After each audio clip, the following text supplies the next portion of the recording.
Halo, Anda mungkin taunya 31 Oktober itu Halloween ya, tapi ternyata tanggal ini tuh nyimpen banyak momen penting loh yang ikut ngebentuk dunia kita sekarang. Betul sekali. Nah, di Deep Dive kali ini, kita mau gali lebih dalam nih dari sumber analisis historis Anda. Kita lihat peristiwa dari reformasi agama sampai tonggak demografi. Iya, menarik banget kalau kita telusuri ya. Gimana tanggal ini tuh jadi semacam titik balik. Dampaknya panjang, kerasa banget ke struktur keagamaan, politik, bahkan militer. Sampai cara kita mandang populasi global juga ya. Betul sampai ke sana. Oke deh, mari kita bongkar ini. Misi kita, mengungkap benang merah di balik peristiwa-peristiwa kunci 31 Oktober yang mungkin, ya, Anda lewatkan sebelumnya.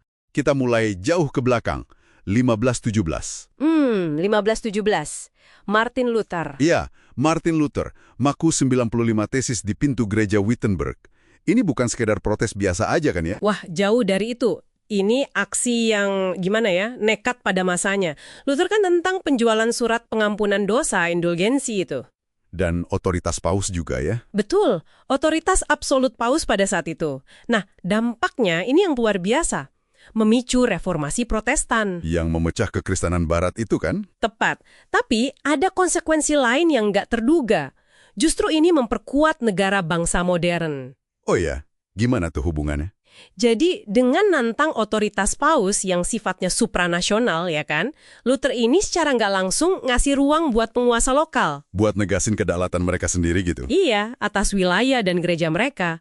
Jadi kekuasaan bergeser dari paus ke raja atau pangeran lokal. Menarik, menarik. Nah, sumber Anda juga nunjukin koneksi ke ekonomi nih lewat Max Weber. Ah, iya, etika Protestan. Betul. Gimana konsep panggilan dalam Protestantisme yang bikin kerja sehari-hari jadi kayak tugas religius, itu malah mendorong etos kerja keras, rasionalitas, hemat?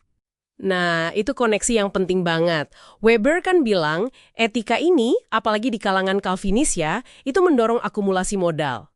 Jadi kayak cikal bakal kapitalisme modern? Bisa dibilang begitu, pendekatan yang rasional terhadap pekerjaan. Jadi 1517 itu nggak cuma soal teologi, tapi juga naruh fondasi buat transformasi sosioekonomi global. Efeknya masih kita rasain loh sampai sekarang. Luar biasa ya, satu peristiwa bisa sebegitu dampaknya. Oke, dari transformasi fundamental ini, kita lompat nih ke abad 20. Oke, lompat cukup jauh. Tanggal 31 Oktober 1922, Benito Mussolini jadi Perdana Menteri Italia, habis March on Rome itu. Apa signifikansinya ini? Nah, ini penanda awal era fasisme di Italia. Dan ini dianggap sebagai prototipe negara totaliter pertama di Eropa. Jadi rezim parlementer sebelumnya runtuh ya? Iya, runtuh. Diganti sama kekuasaan yang merasuk ke semua aspek kehidupan. Ekonomi, sosial, pribadi, semua diatur. Sambil ngebangun kultus individu buat Mussolini, Il Duce. Dan sumber Anda juga nekenin soal penggunaan propaganda masif ya waktu itu, sama kontrol media. Ini jadi kayak cetak biru buat rezim lain. Tepat sekali. Model partai tunggalnya, retorika nasionalis yang ekstrim, penggunaan kekerasan negara. Ini jadi inspirasi buat gerakan fasis lain. Termasuk Nazi di Jerman ya? Betul. Ironisnya, seperti yang dicatat Duga di sumber Anda, rezim Mussolini ini ternyata rapuh. Akhirnya runtuh kan tahun 1943 di tengah Perang Dunia II. Oke, dari politik totaliter, kita geser lagi nih ke ancaman yang lebih eksistensial. Ancaman nuklir ya? Yeah. Walaupun tanggal pastinya 1 November, tapi uji coba bom hidrogen AS, Ivy Mike tahun 1952 itu sering dikaitin sama akhir Oktober. Kekuatannya kan gila banget ya, ribuan kali bom atom Hiroshima. Betul, sampai melenyapkan satu pulau Elugelab di Pasifik. Ngeri ya? Nah, apa artinya ini dari sisi strategis? Nah, ini yang menarik. Kekuatan destruktif yang sedahsyat ini mengubah total kalkulus perang. Muncullah doktrin Mutual Assured Destruction. MAD itu ya? Iya, MAD. Intinya, kedua adidaya, AS sama Soviet, sadar betul.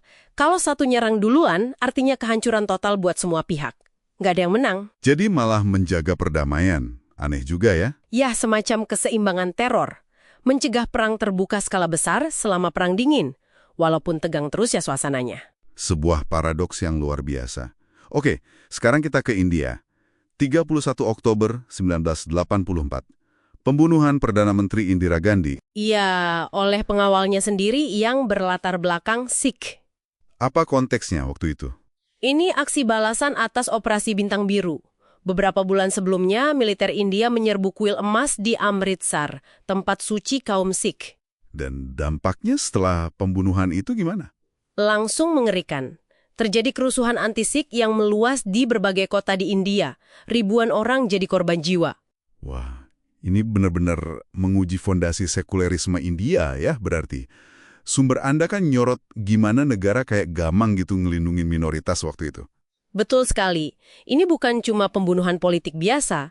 Peristiwa ini, ditambah lambatnya proses keadilan buat korban kerusuhan, itu mengikis kepercayaan pada institusi negara.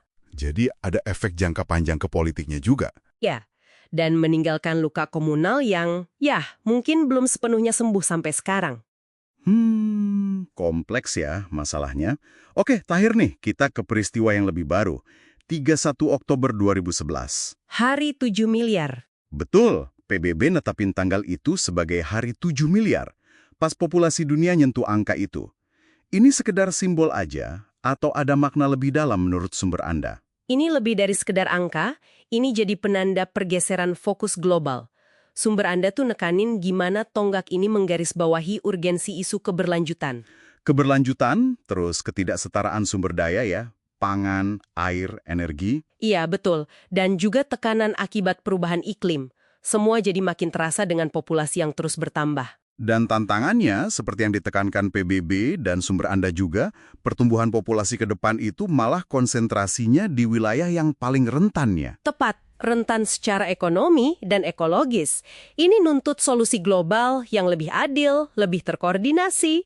Jadi angka 7 miliar itu kayak simbol tantangan kolektif kita di abad 21 ini ya? Betul, simbol yang kuat. Oke, kalau kita rangkum semua ini ya, tanggal 31 Oktober ternyata jauh lebih dari sekedar Halloween atau pesta kostum. Jauh banget. Isinya lapisan sejarah yang kompleks, mulai dari percikan individualisme modern dan kapitalisme lewat Luther, terus lahirnya model negara totaliter ala Mussolini, dimulainya era MAD yang penuh paradoks, ujian berat buat demokrasi sekuler di India, sampai penanda tantangan keberlanjutan global kita. Ini nunjukin gimana ya, satu momen, satu tanggal, itu bisa bergema lintas abad, lintas benua. Pemikiran buat Anda bawa pulang, buat Anda renungkan.